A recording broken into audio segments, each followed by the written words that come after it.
Alright, I guess I'm live. Hey everybody, I am Absird, and welcome to Chatting with Abby. So this gets a little awkward. I don't actually know what subject I want to discuss. I don't know what we're chatting about today. These past 2 days, one of these groups I'm in had a very large chat, and it covered some interesting topics, interesting outlooks. But the thing, what I noticed is whenever someone had an outlook or opinion which didn't fit the traditional sense in terms of what the majority of the group considered proper, they were targeted. I had one friend mention that there are certain actions that he doesn't feel he should have to perform inside a relationship because in their mind, relationship should be more of a contract type arrangement, and that wouldn't have been a task included in his contract. The members who would be affected if they were in a relationship with this person immediately lashed out. It wasn't necessarily surprising, you know. I understand, I get it, but I just noticed like, oh, they are lit, man. And then yesterday, another person mentioned a very similar situation. It was a different context. What they weren't and were willing to do was completely different, but it was the same action. It was a lack of conformity with what should be, acceptable in society. And the group lashed out. And it's just interesting how the group attacks things that should be part of itself whenever it views them as different. In the same way, that same group would probably attack other groups if those other groups were considered different. As far as I have observed and what has been taught and instructed and given to me through instruction, the only reason groups turn inward are because they don't have an outward enemy. It's like if there's an organization responsible for keeping and maintaining secrets, and they steal secrets from other organizations, whenever they don't have an enemy, then they turn it on themselves. They begin to withhold secrets from each other and cause these smaller divisions within itself until the organization as a whole crumbles. It's like when a disease attacks the body, it tends to attack, isolate, and target individual cells. And as it corrupts individual cells, that corruption spread, allowing the disease to fill the body and subdue it. Become fruitful, become many, multiply. And seeing this happen in real time was surprising to me. Because, I always heard about it. I've seen diseases, microscopic diseases do it. But to see it happen on the scale of plane in which I exist, it's like, wow. This group is turning into itself. There's a division. The division was caused by an ideological difference. And then they begin to attack and isolate. And the ones who experienced that difference bonded. It's like, hey, you experience a trauma, and I have experienced a similar trauma. We have this similarity. We have this thing in common. You know what, y'all? I am so sorry. Like, I'm looking, and it's like a good 5 minutes of just the title card.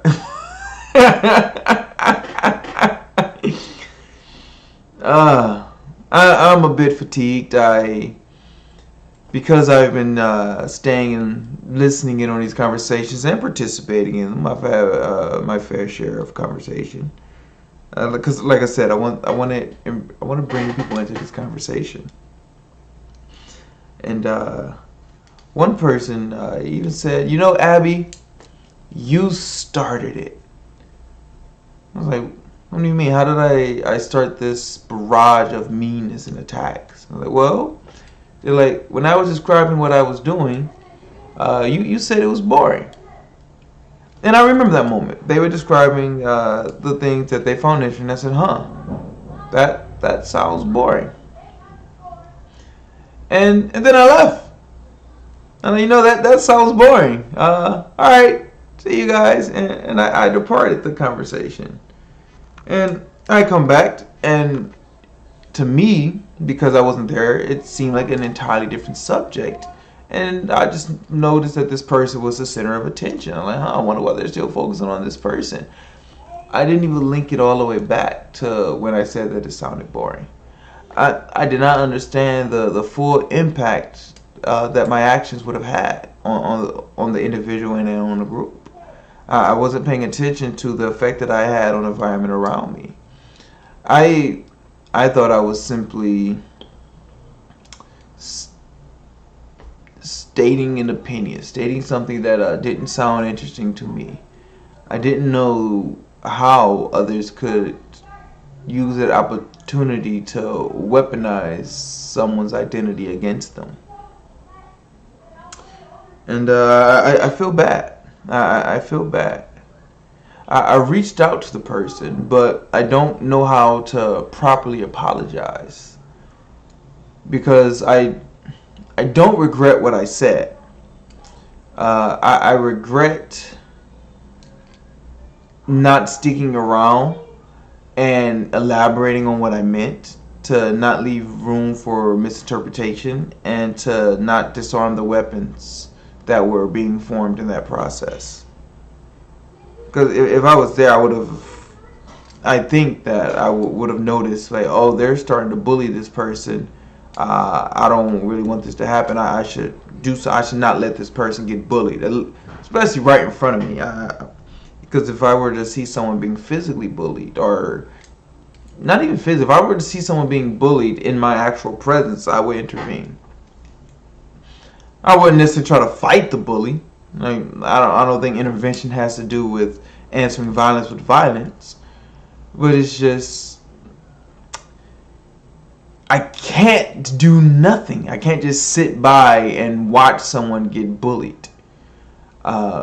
There was a situation a few weeks ago. My friends and I were coming down from the mountains, headed back to the car, and a lady and her gentleman friend were having a spiff, and he was behaving extremely aggressively. She was cowering, but she was walking alongside him while cowering.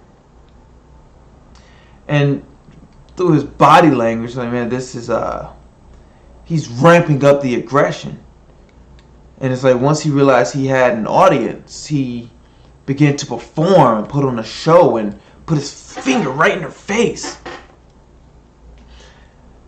And so, as we walked to the car, you know, my friend's like, hey, let's get in the car. I said, I'm not getting in the car yet. I'm just going to observe this situation, see what happens. And the guy looks at us, you know. He sees us. He's like, well, you know, what you looking at? I'm like, I'm seeing what's going on. I'm interested. And the lady, you know, she knows the guy simply better than we do. She's like, no, it's cool. You guys can go. I'm like, okay. You know, I realized my input wasn't necessary. but my presence may have been. And the aggression took an immediate dive. I didn't challenge the guy, didn't try to fight him, didn't say, hey guys, let's go, help this girl out. Just, no. And when he spoke to me, I spoke back, Hey, I'm just watching. I'm not here to actually do anything. I'm here to make sure things aren't being done. I didn't want this man to lash out and start attacking this woman. As it seemed to be where this was headed. It may have happened. It just did not happen at that moment. At that moment, I saw them calm down and travel another direction, get into the same car together. At no point did I think, oh, I'm going to save this, I'm going to be a hero. Because I understood it was always her choice. Like I said, they got in a car together. And I wish that I was more present in the previous conversation when they started to attack and lash out on others. From how I see it, that is, she had a valid point when she said, oh, you started it, Abby. Because I think there was more that I could have done. So from the case that she made, I do bear some responsibility, and saying sorry just doesn't seem good enough. Whew. So that's been on my mind right now. I had another conversation with other people, and one person was being attacked by someone seeking to help them. It was someone was trying to help but unsure how to do it, so they attempted to help utilizing aggression. I've seen this happen many times. This tends to be something that someone has practiced based on upbringing. In my personal family, my family tend to offer help through aggression. What's that saying? If you're on the East Coast, they're nice but not kind. And if you're in the Midwest, then they're kind but not nice. And they gave an example of someone who has a flat tire. If you encounter the niceness without kindness, oh, I have a tire flat. Oh, that sounds terrible. I hope you fix it. Thoughts and prayers.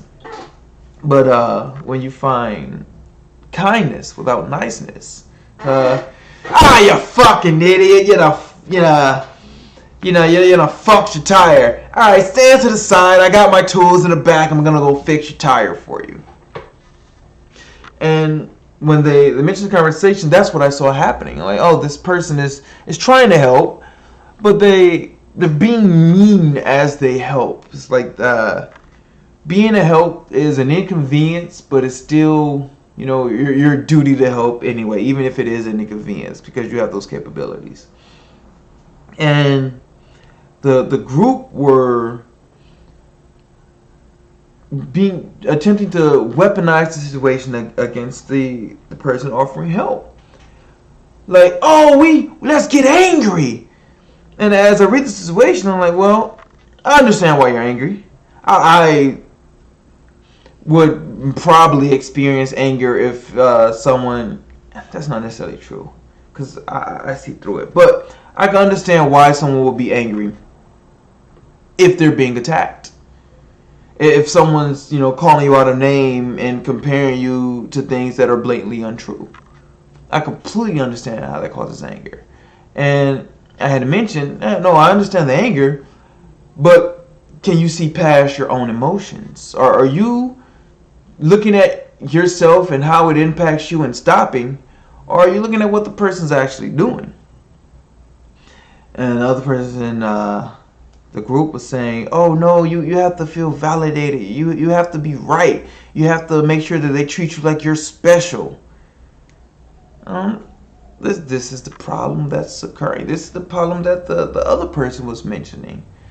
That if you walk around trying to force others to acknowledge how special you are, then you're going to be divorced from reality. One of the questions that was asked was, do you have mental issues? And once again, if you're used to being in situations where mental issues are weaponized, like the person mentioned, hey, in our community, people don't often talk about mental health issues, so if you are experiencing something, feel free to reach out to me. And it's like, well, this person wants to help, they're just doing it wrong. And so I asked, like, well, what happened when you asked him to explain what he meant? Like, because, once again, I see this person helping and I also see them attacking. So did you ask him what he was, what trying to do? Like, no, I just got mad and I'm just going to cut off the conversation. The other group, yeah, cut him off. You're the victim here. You should be able to enjoy privileges and rights and specials. He should be punished. Yeah, you should punish him. Hey, let me get their information so I can punish them too. Let's go hunt them down. It's bullying. It's bullying. It's all bullying. What is it about groups that makes them want to bully? I lack enough information and experience to actually answer that question. And it's frustrating because it goes against the core of my identity, the core of who I try to be. I try to be helpful. I do. I love being good to people.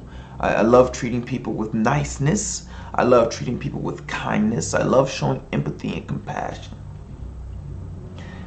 And as my brother Donald told me, the best way to be good to people, to be kind, is to be honest. And I run into conflicts because sometimes honesty is telling someone to shut the fuck up and listen. Hey, listen, shut the fuck up. I know you're mad. And I need you to look past your emotions, get out of your inner story, and examine the situation that you're in. Look at the actual circumstances that you're undergoing right now. Look at the environment that you're being placed in, and look at the effects it's having around you. And I felt like a hypocrite because that is what I tell to people. That is what I try to do. And there was this moment where I slipped. When other people make mistakes, it's easy for me to understand their circumstance and the limits of their abilities because I can see it. I can see the cracks in their spirit. I can see the parts where corruption is grabbing hold and manifest. I can't see me. It takes so much more effort to pay attention to the things that I'm doing than it is to pay attention to others. Others, I can passively pay attention to them.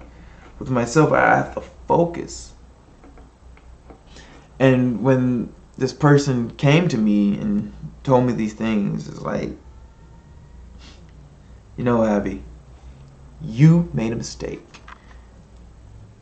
And I have this idea about myself where I shouldn't make mistakes. I myself don't feel like a saint, but I've had people view me as a saint, and it feels good. It feels good when people, view me as good and righteous and as a saint and as an angel or a messenger from God. And even though some of these things are true, sometimes it seems like that feeling gets to my head. I like, yeah, I am good and nice and righteous. And then something like this happens. And I feel like a hypocrite because I'm reminded I'm not good. I'm not righteous. I'm not all these things. I'm still just a person, and I'm still just trying my best, or at times. I mean, this isn't going to have a happy conclusion right now because these are recent events. These are recent conversations. I just bring my day-to-day conversations to you guys because I want you in on this conversation. I want your viewpoints. maybe the way that I'm going about things is wrong. Uh, I'm actually not trying to be right. I'm trying to be more consistent. That's my goal, to be more consistent with exercise, with eating, my interactions with people. I simply want to be more consistent. I want to figure out what's happening in my imagination, what's happening in reality, and respond to reality. Uh, you know, thank you for being part of the conversation. To everyone that was in the group chat, to everyone that was in the messenger chat, to everyone that was in the Discord chat, uh, and to those who are going to be in the, chatting with me tonight at this event that I'm getting ready to cook for after I hit stop. I'm gonna probably watch it through, upload it, and then cook. So, thank you for being part of the conversation.